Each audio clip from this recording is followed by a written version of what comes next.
OMG, ito na naman tayo. It's bare months already.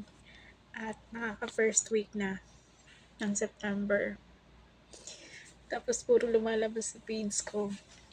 Ayun, Christmas song, Christmas decor sa Pilipinas. Emotional tuloy ako. Parang hindi ako nasatisfied dun sa 1 month na uwi ko.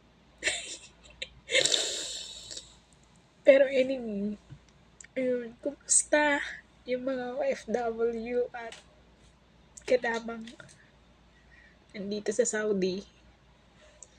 At ilang taon nang nagki-Christmas, nag-New Year mag-isa. Kaya pa ba? Siyempre kaya. Kakayarin para sa pamilya, di ba?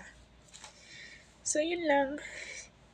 Ilang Christmas pa kaya at bagong taon ang ating hindi mararanasan sa Pilipinas.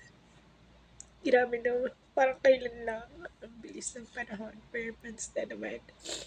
At kapag bare months na sa Pilipinas, start na yun ng pag-celebrate ng karamihan for Christmas kahit may Halloween pa na darating. So, di ba? Ganun. Ganun ang mga Pilipino. Uy, bakit ka umiiyak? Oh, emotional ako ngayon. Palagi din naman ako emotion. So, ayun lang. Homesick at ako ba to? Ano ba to? Ba't ba ako naiiyak? Pero ganun pa man, kudos sa lahat ng OFW at pakatatag tayo para sa pang Rolls-Royce car.